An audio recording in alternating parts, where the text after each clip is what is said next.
Bueno, primero saludar a todos los amigos y amigas de este importante medio. Quiero aprovechar también un poco para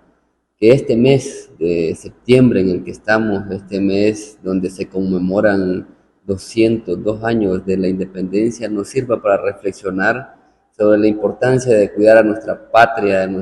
cuidar a nuestro territorio, a los salvadoreños, a nuestra cultura, a nuestra idiosincrasia, que es lo que hace que nos sintamos orgullosos de ser salvadoreños. Debemos de siempre aspirar a que el pueblo sea realmente independiente de todas las cadenas de dominación que tenemos, tanto a nivel internacional como a nivel nacional, que nos impide a los pueblos ser felices, libres, cultos. Así que quería aprovechar justamente para eso. Y justamente en ese marco, el discurso que llegó a dar Nayib Bukele a las Naciones Unidas, para nosotros la lectura que hacíamos desde el FMLN es justamente de que uno puede llegar a esos espacios a hablar como que le está hablando a los salvadoreños de las ilusiones, de los sueños que se pueden construir en este país, pero en ese espacio justamente donde se debaten, donde se deliberan los principales temas de discusión mundial o de los temas que trascienden en las relaciones internacionales, creo yo que deberíamos de tener o debería el presidente tener un poco más de cordura y amplitud para poder llegar a esos grandes temas que se discuten justamente ahí. Ahí se llegaron a decir engaños, a plantear circunstancias que aquí en El Salvador todavía no se han superado,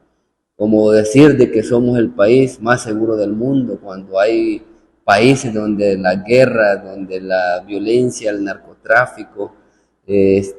afecta grandemente a otros países, donde hay países a la inversa con tanta seguridad y estabilidad como pueden ser países aquí vecinos como Costa Rica y otros países en Europa donde la población puede vivir no solo por no encontrar a pandilleros o a delincuentes en las calles, sino que también tienen la libertad de tener espacios culturales, recreativos, deportivos, que eso va más allá de una seguridad restrictiva como la está. Entonces nosotros, nuestra primera lectura que hacíamos justamente de esa participación del gobierno es que no le estamos planteando a las sociedades en el mundo sobre los grandes desafíos que tiene la humanidad para poder desaparecer el hambre, por ejemplo, de los pueblos en el mundo, no solo en nuestro país, para poder presentar iniciativas o alternativas principalmente sobre cómo evitar las grandes cantidades de migración que se generan de los países subdesarrollados a los polos de desarrollo, los países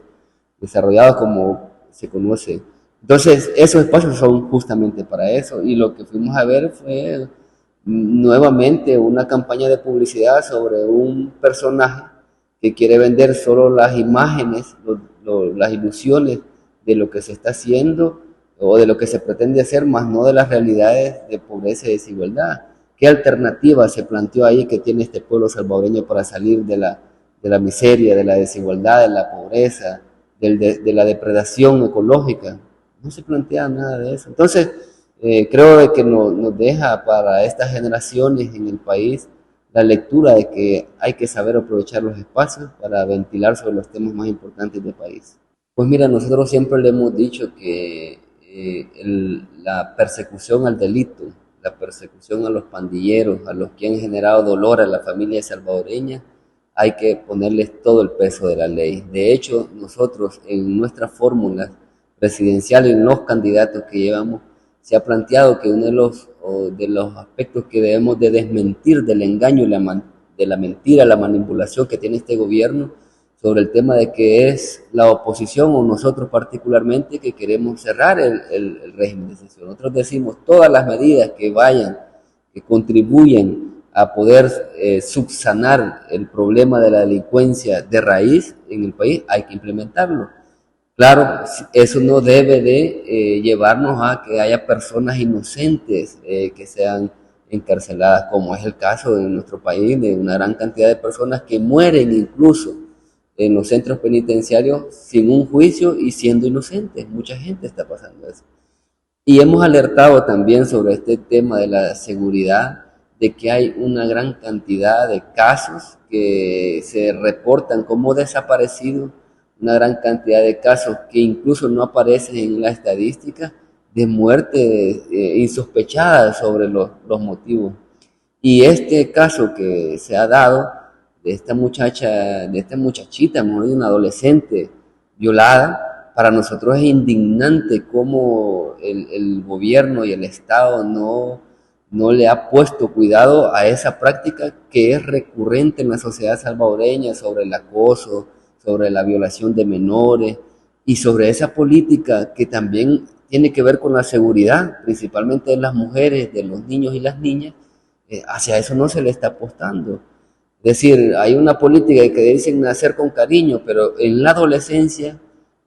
o en esos periodos difíciles de la vida de los muchachos y de las muchachas y de las mujeres en particular, ¿qué se está haciendo desde este gobierno?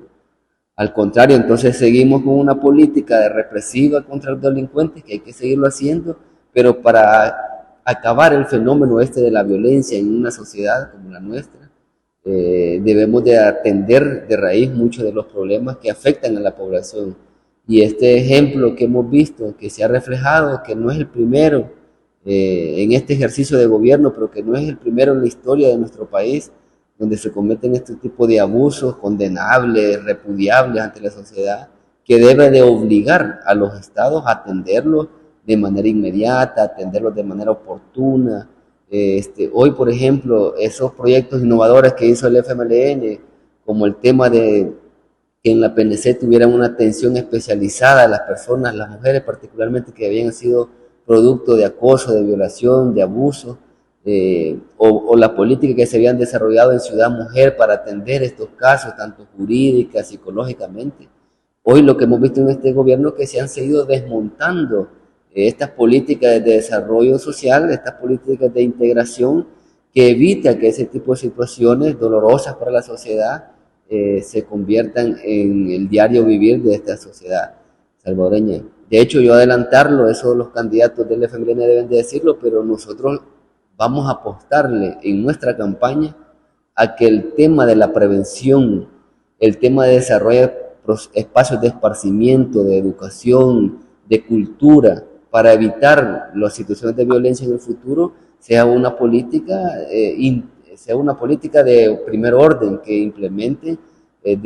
sí, el pueblo salvadoreño da la posibilidad de gobernar. Entonces,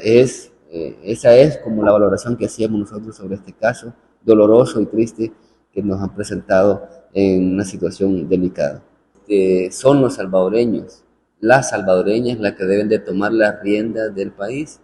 y son los salvadoreños los que deben de definir el destino de nuestro país. Nosotros podemos escuchar opiniones de organismos, de entidades internacionales, externas, especializadas en algunos temas, que deben de servirnos para retomarlo.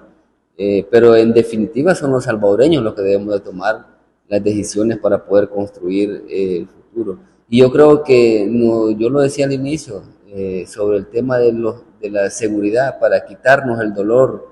de cabeza que pueda generar, que genera, mejor dicho, o que ha generado la delincuencia, todas las medidas que sean necesarias hay que implementarlas, siempre y cuando no vulnere derechos, siempre y cuando no lleve a inocentes a la cárcel, siempre y cuando en esas políticas no escondan las cifras de dolor que sigue viviendo el pueblo salvadoreño, como este caso que hemos visto de la violación de una menor de edad. Bueno, nosotros le hemos dicho de que justamente cuando un gobierno decide ser la única opción e imponerse sobre los diferentes actores en el país, la tendencia a perseguir a toda la opinión disidente del gobierno,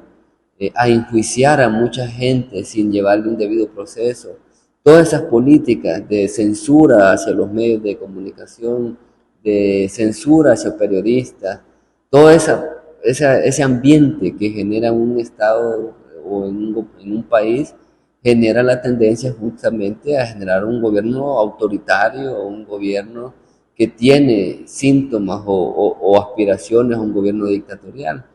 Es decir, si nosotros nos vamos al modelo clásico de la dictadura, donde son los militares, donde controlan todos los órganos del Estado, pudiéramos decir que en el capitalismo, particularmente en las sociedades neoliberales, hay otro tipo de dictaduras a producto de el control de una fuerza dominante, de un sector de la élite de nuestro país, que domina por encima de todas las entidades. Y nosotros justamente eso hemos visto desde hace un par de años, donde son, no sé si se recuerdan ustedes, amigos y amigas, un inédito hecho que sucedió en nuestro país, donde el presidente de la República, Nayib Bukele, se encontró con los principales cabecillas de los oligarcas de este país, donde estuvieron las familias más poderosas, las que siempre han estado detrás del poder del trono, moviendo hilos, moviendo las finanzas. Pues esa reunión demostró de que el gobierno hizo un acuerdo con esa élite y de hecho se han venido viendo acciones en conjunto. Entonces, efectivamente, tener un gobierno que tiene el control de todas las instituciones da esa percepción. Y aunque la percepción de Ingrid sea en función de que si se instala la reelección de Bukele, eso le da el sello para hacer una dictadura, yo creo que son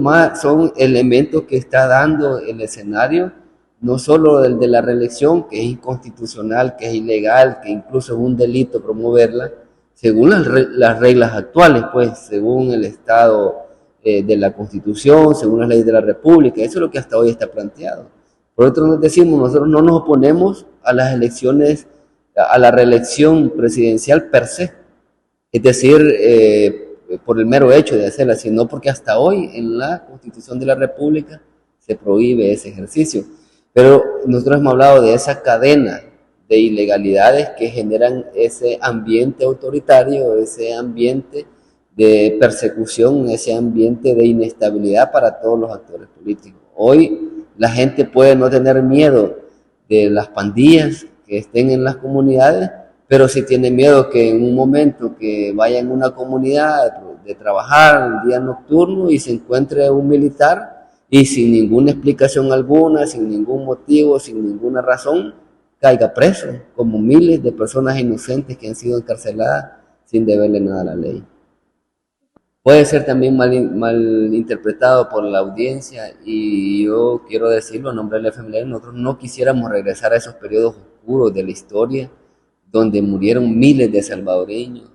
donde nos fue una década casi perdida para la sociedad salvadoreña, pudiendo avanzar en otros campos de la vida, pero realmente se cerraron todos los procesos en esa época. Yo creo que hoy por hoy no hay condiciones, porque en ese momento la represión, una represión brutal, el desaparecimiento brutal por organizarse, las condiciones de pobreza que hoy también se siguen viviendo, pero principalmente la percepción, el estado de ánimo de la población en general no da para una vía política armada como en otros momentos. Nosotros ni siquiera lo hemos, o sea, no está en las consideraciones, creo yo, de ningún actor político en el país. Ahí hay algunos analistas que salen hablando de que frente al quebranto de la Constitución con la reelección, llama a la insurrección. De hecho, así lo plantea la Constitución, pero eso no es la ley, los documentos pueden estar planteados, pero si eso no lo vive, no lo vibra el pueblo salvadoreño, será difícil encontrar un eco en ese planteamiento. Entonces, las condiciones de pobreza siguen, la represión de otro tipo sigue, pero las condiciones en que el estado de ánimo de la población para eso no existen. Y creemos que hoy es un momento donde la sociedad debe de manifestarse de otras maneras, con la organización, con la participación democrática ciudadana, con la exigencia a través de estas plataformas digitales, los medios, que son otros medios que hoy le permiten a las sociedades para poder resolver sus problemas más cruciales, regresar a esas etapas duras de la historia, no solo de nuestro país, sino de la humanidad, sería no utilizar las herramientas que hoy nos da el avance, la evolución del desarrollo humano, del desarrollo de las sociedades, para poder encontrar otras formas más pacíficas para poder resolver los problemas. Bueno, primero decirle de que efectivamente, miren, nos han planteado varios medios de comunicación que cuál va a ser el mecanismo de financiamiento de nuestra campaña. Y yo aprovecho para hacer la denuncia nuevamente a nombre del partido del FMLN de que somos el único partido que no se le ha entregado totalmente su deuda política de las elecciones pasadas. Y ya estamos casi entrando al periodo de elecciones. De hecho, el 3 de octubre comienza la campaña presidencial y a estas alturas no se les ha otorgado, principalmente al FMLN, hablo por él, la deuda política. Entonces nosotros hemos planteado, cuando nos cuestionan sobre de dónde va a salir el recurso, nosotros hemos dicho que va a salir producto de la organización del pueblo, principalmente del pueblo que nos acompaña, de la organización, de la autogestión, de la militancia del FMLN, de las amistades, de la gente que cree en este proyecto, que no necesariamente es del FMLN, pero tiene confianza en este proyecto. Y han surgido diferentes iniciativas. Lo que el chino ha dicho es cosas que, o es una actividad de las que se ha mostrado, que las escuchó él en una actividad política que le decían de que para poder recaudar fondos, hacemos eso. Existe una burla de parte del oficialismo en torno a eso, pero nosotros no nos sentimos avergonzados en el sentido de que somos un partido de abajo, un partido de los pobres, y que por lo tanto las iniciativas creativas que puedan surgir para sustentar legal, legítimamente nuestra campaña la vamos a hacer. Claro, la sociedad debería de burlarse y principalmente indignarse que se utilicen los recursos del Estado, que se utilicen los recursos de los impuestos de la gente, de la población, para hacerle campaña al actual presidente. De eso deberíamos de indignarnos todos y todas, porque en vez de invertir en la salud, en vez de invertir en iniciativas productivas para que la gente no se esté yendo del país, en invertir en escuelas deportivas para que tengamos mejores resultados en los espacios deportivos a nivel regional, en vez de ese recurso se utiliza para la campaña. En vez de darle para los medicamentos en los ministerios de salud, lo ocupan para la campaña. Eso debería de indignarnos, debería darnos vergüenza en esta sociedad. Pero que un partido político que viene desde abajo, con la población, haciendo iniciativas honestas con la gente, es un acto hasta heroico. Pues si uno que pisa el territorio, que conoce a las comunidades,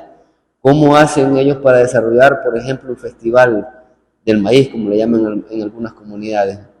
¿Cómo hacen para arreglar lo de un foco que está quebrado en una comunidad? ¿Cómo hacen para arreglar un pedacito, unos metros de calle, cuando hoy los gobiernos municipales no resuelven eso? ¿Cómo hace la gente? Desarrollando este tipo de actividades, sopa de pata, venta de panes con pollo, diferentes actividades creativas que estimulen la autogestión de la población. Y de hecho nosotros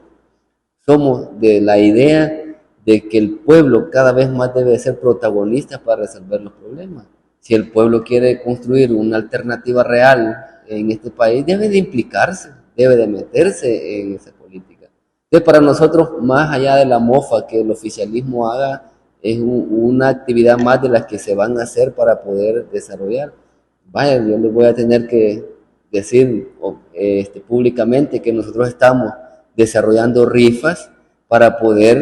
recaudar fondos en nuestro partido que nos sirva para poder hacer campaña. No va a ser como en otras épocas donde teníamos mayor posibilidades, mayor,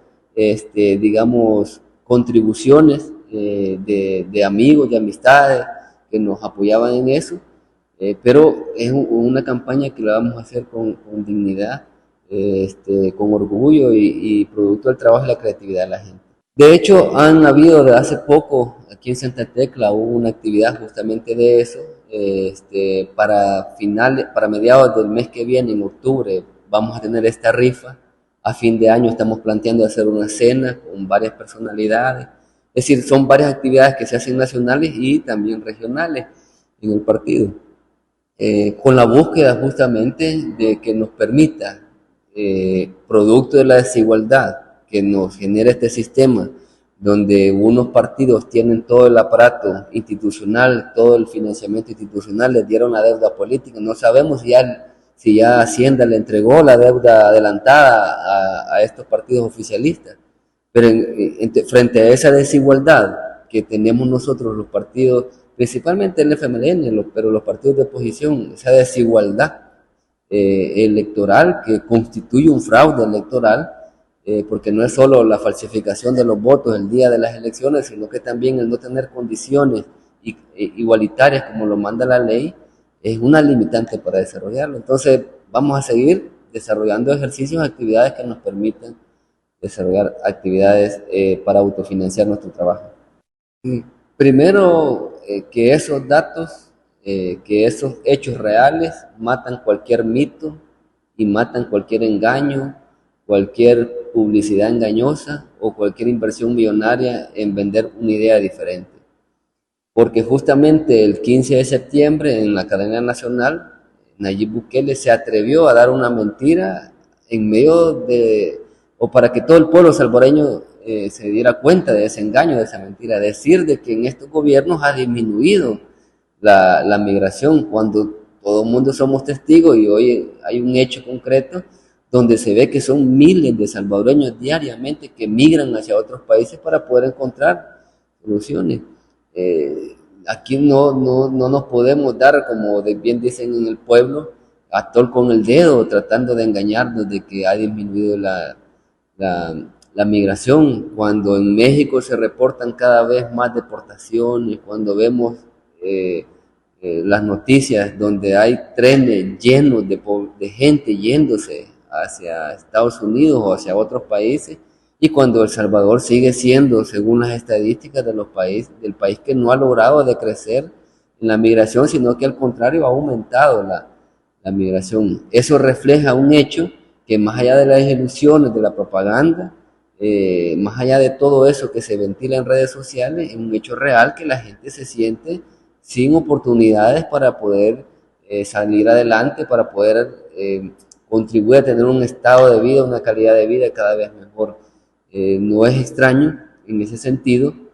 de que los jóvenes no encuentren soluciones. Vaya, tenemos el caso de miles de personas despedidas de las fuentes de trabajo en el Estado. Nos estaban comentando de que hace un par de semanas en una institución pública que no voy a mencionar, despidieron centenares de personas para poder seguir achicando el Estado, quitándole la grasa, como le llama el Fondo Monetario Internacional, y esa gente, la solución que busca es salir del país. Aquí en San Salvador han desplazado a muchos de los vendedores informales, y esa gente que no tiene un espacio donde ir a vender, la única solución que ve es irse del país. Entonces, vemos realidades que le afectan al bolsillo de la familia salvadoreña y buscan otra solución u otra salida fuera del país. Entonces, por eso decía al inicio de que justamente la realidad mata los mitos o los engaños que nos quiere vender este gobierno, diciéndonos de que no hay migración, de que no hay gente saliendo del país, cuando los datos y la realidad reflejan